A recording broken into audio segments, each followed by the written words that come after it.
जय हिंद दोस्तों, वंदे मातरम।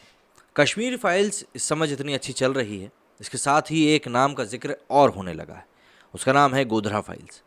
गोधरा फाइल्स दरअसल एक किताब है जिसको कि कथित पत्रकार राणा अयूब ने लिखा है। उसके बारे में चर्चाएं तेज़ हो गई हैं, और चर्चाएं तेज़ इसीलिए भी हो गई हैं क्योंकि अब विवेक रंजन अग्निहोत्री से मांग की जा रही है कि 2002 गुजरात के गोधरा में जो कुछ हुआ था, अब उसके ऊपर ही मूवी बनाई जाए। उसका नाम गोधरा फाइल्स रखा जाए।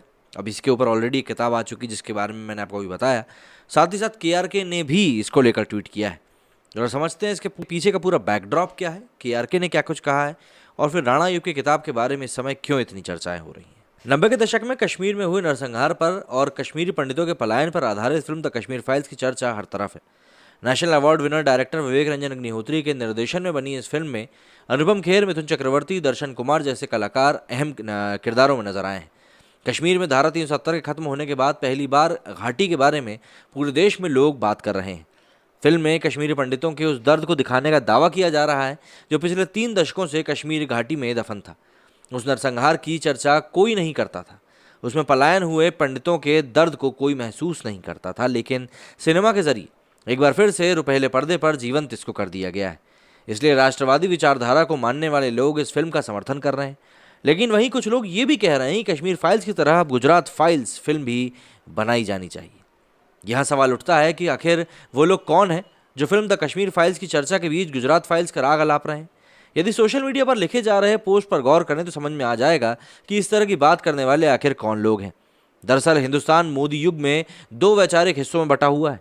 एक तरफ राष्ट्रवाद के समर्थक हैं जो मोदी को पसंद करते हैं, वहीं दूसरी तरफ वे लोग हैं जो मोदी को नापसंद करते हैं और खुद को तथाकथित सेक्युलर कहते हैं। उनका मानना है कि इस फिल्म के जरिए कश्मीरी पंडितों के दर्द को बयां करना तो ठीक है, लेकिन साल 2002 में गुजरात में हुए दंगों के दौरान प्रभावित हुए लोगों का दर्द आखिर कौन दिखाएगा। ऐसे लोग चाहते हैं कि कश्मीरी पंडितों की तरह गुजरात दंगा पीड़ितों के बारे में भी बात की जाए।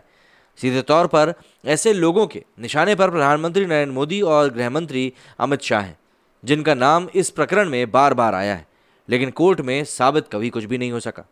इसको लेकर सोशल मीडिया पर कई सारे ट्वीट्स भी किए जा रहे हैं जिसमें कि लोग अपनी बात कहते हुए दिखाई दे रहे हैं। जैसे कि लबिया फिरदौस लिखते हैं, do you even have guts to talk about it, make a film on this book Gujarat files, can you. Gujarat files जाहिर सी बात है राणा अयूब ने लिखी। शुरुआत में मैंने इसका नाम आपको गलत बता दिया था।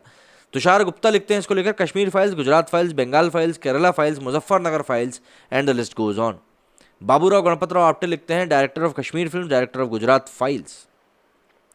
बेलो किंग खान लिखते हैं, how about making the Gujarat files, the world need to know how Modi ji supervise the massacre of 100 Muslims at Naroda and total of over 2000 and Gujarat. मतलब आप देखिए, आरोप प्रत्यारोप की बात जब चालू होती है तो बातें किस हद तक चली जाती हैं।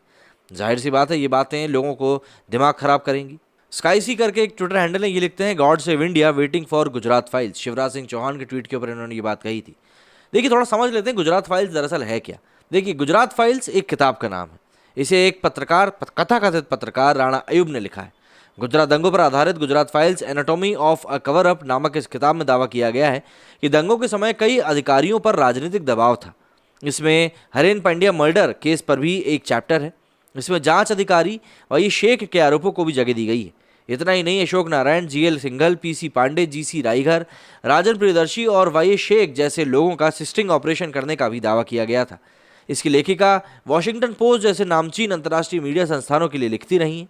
मोदी सरकार की मुखर होकर आलोचना करने वाली राणा अयूब के सोशल मीडिया पर लाखों की संख्या में फॉलोअर्स मौजूद हैं।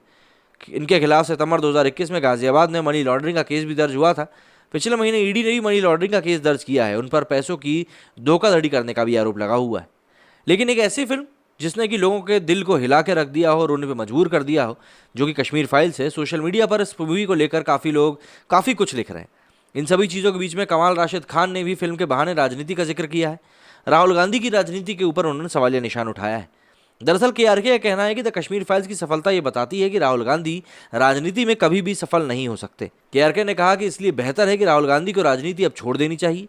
राजनीति के मौजूदा दौर को देखते हुए केआरके ने ये टिप्पणी करी है। केआरके ने ट्वीट करते हुए लिखा कि द कश्मीर फाइल्स की सफलता इस बात का प्रमाण है कि राहुल गांधी सफल अब नहीं हो सकते। इसलिए बेहतर है कि उन्हें राजनीति छोड़ देनी चाहिए, क्योंकि विकास, शिक्षा, रोजगार आदि का आज की राजनीति में कोई लेना देना नहीं है। राहुल गांधी बीजेपी को हराने के लिए ध्रुवीकरण करने में सक्षम नहीं है, और ये एक सच है।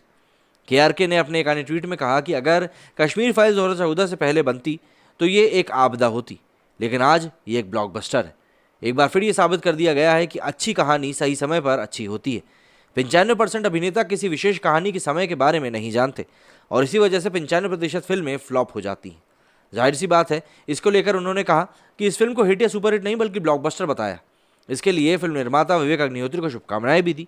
इसके साथ उन्होंने ये भी दावा किया कि विवेक की अगली फिल्म गोधरा कांड पर होने वाली है। इसके अलावा KRK ने तीनों खानों को भी नसीहत दी है कि अगर उन्हें बिजनेस में बने रहना है तो उन्हें भी ऐसी ही फिल्में बनानी होंगी। अभिनेता ने लिखा कि अगर खान बिजनेस में बने रहना चाहते हैं तो उन्हें उरी, कश्मीर फाइल्स, गोडसे फाइल्स आदि जैसी फिल्में बनानी होंगी। पठान, टाइगर आदि जैसी फिल्में अब काम नहीं करेंगी। गौरतलब है कि इससे पहले कमाल राशिद खान ने इस फिल्म को पर मुगले आजम जैसे ना होने का तंज कसा था। यद्यपि बाद में उस पर कपिल शर्मा ने सफाई भी दी थी। फिल्म को रोकने की याचिका को भी बॉम्बे हाईकोर्ट में खारिज किया जा चुका था। तो कई सारी चीज़ें हैं जो इस मूवी को लेकर आसपास चल रही हैं। लेकिन हाँ, गुजरात फाइल्स की चर्चा काफ़ी तेज हो चुकी है। अब क्या गुजरात फाइल्स के ऊपर कोई मूवी बनेगी या वो भी ठंडे बस्ते में चली जाएगी, ये हमको आने वाला समय बताएगा। आप क्या चाहते हैं मुझे कमेंट करके ज़रूर बताएं। मेरे इस वीडियो में फिलहाल इतना ही। जय हिंद, जय भारत।